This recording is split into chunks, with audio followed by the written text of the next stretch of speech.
మంచివాడు, ప్రజలు మెచ్చారు, గెలిపించారు. ప్రజలు మెచ్చి గెలిపించలేదు, దోపిడీ చేశాడు జగన్మోహన్ రెడ్డి గారు.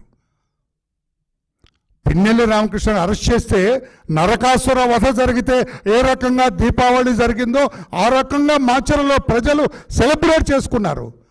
అసలు దీపావళి ఆ రోజున వచ్చింది, పిన్నెల్లి అరెస్ట్ అయిన రోజున, పిన్నెల్లి ఓడిపోయిన రోజున, పిన్నెల్లి జైలుకి వెళ్ళిన రోజున. అటువంటి పిన్నెల్లి రామకృష్ణారెడ్డి మంచివాడని చెప్పడానికి మీకు నోరెలా వచ్చిందని చెప్పి నేను అడుగుతున్నా. Because birds of same feather కదా మీరంతా ఒకటే కదా, ఒకే ఒక తానులో గుడ్డలే కదా మీరు అని పిన్నెల్లి. లేకపోతే మీరు ఏ కోణంలో అతను మంచివాడు కనపడ్డాడు? ఏ కోణంలో అయ్యా? ఏ కోణంలో పిన్నెల్లి రామకృష్ణారెడ్డి జగన్మోహన్ రెడ్డి గారికి మంచివాడిగా కనపడ్డాడు? ఎన్నో కేసులు పోలీస్ స్టేషన్ దాకా రాలేదు. వీళ్ళు చేసిన, అన్నదమ్ములు చేసిన ఘోరాలు, నేరాలు పోలీస్ స్టేషన్లో చెప్పడానికి భయపడ్డారు. పోలీసులు భయపడ్డారా? నిజం చెప్పాలంటే పోలీసులు ఉచ్చబోసారు వీళ్ళ దెబ్బకి. మాచర్ల పోలీసులు ఈ అన్నదమ్ముల దెబ్బకి ఉచ్చబోసారు. నేను అనాలంటే వాడుక భాషలో, అర్థమయ్యే భాషలో అనాలంటే మాచర్ల పోలీసులు వీళ్ళిద్దరు దెబ్బకి ఉచ్చబోసారు వీళ్ళిద్దరు పోలీసులు. అటువంటి పిన్నెల్లి రామకృష్ణారెడ్డి జగన్మోహన్ రెడ్డి గారు ఏ కోణంలో మీకు కనపడ్డాడు మంచివాడుగా? ఏ రకంగా అతను ఏ తప్పుడు కేసు పెట్టారు? ఈవీఎం పగలగొట్టింది తప్ప, సిఐని కొట్టింది తప్ప, ఏ కోణంలో మీకు మంచివాడుగా కనపడ్డాడు? మీరు చెబుతున్న అబద్ధాల్లో ఇదొకటి.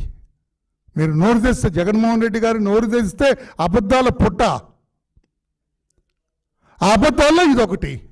పిన్నెల్లి మంచివాడు, బాలుడు అంట, చిన్నవాడంట. పిన్నెల్లి చిన్నవాడంటే బాబు, దొరికితే నిన్ను కూడా వేసేస్తాడు. ఆయనకి చిన్నవాడేంటి, బాలుడేంటి, మంచివాడేంటి? ప్రజలు గెలిపించారు. ప్రజలు గెలవటం వేరు, మాచర్లో ఆ గెలుపు అది. అందుకే నేను అంటున్నాను, జగన్మోహన్ రెడ్డి గారు అటువంటి నేరస్తుడికి ఆశ్రయం ఇచ్చి ప్రోత్సహించిన మీరు కూడా నేరస్తులే. పిన్నెల్లి చేసిన ప్రతి నేరంలో మీ హస్తం ఉంది. పిన్నెల్లి మాచర్లలో చేసిన ప్రతి అరాచకం వెనుక జగన్మోహన్ రెడ్డి గారి అభయహస్తం ఉందని చెప్పి నేను తెలియజేస్తున్నా. జగన్మోహన్ రెడ్డి గారి ప్రోత్బలంతో, ఆయన అభయంతో, ఆయన హామీతోటే ఎంత రెచ్చిపోయి అతను మాచర్లలో ఒక భయానక వాతావరణాన్ని సృష్టించాడు పిన్నెల్లి రామకృష్ణారెడ్డి. నేను పోలీసుని అడుగుతున్నా ఈ రోజున, అధికారంలోకి మేము వచ్చినా కూడా అడుగుతూ ఉన్నాను. నేను అక్కడ ఇన్వెస్టిగేటింగ్ ఆఫీసర్ ఎవరు ఈ కేసులు చేస్తున్నారో అతన్ని అడుగుతున్నా. మాణిక్యరావు మా ఏజెంట్, తెలుగుదేశం పార్టీ ఏజెంట్గా ఉండి పోలింగ్ బూత్లో కొట్టారు అతన్ని. పిన్నెల్లి రామకృష్ణ తమ్ముడు వెంకటరామరెడ్డి, అతని ఇంటికెళ్ళి అతని భార్యాబిడ్డలను కొట్టారు, దళితుడిని. మరలా తిరిగి వచ్చి పోలింగ్ బూత్లో వీడిని బాధారు.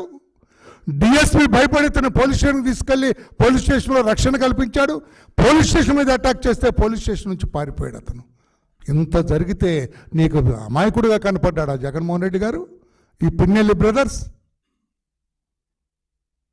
ఎస్సీ ఎస్టీ కేసు ఏమైందని చెప్పి నేను అడుగుతున్నా. నేను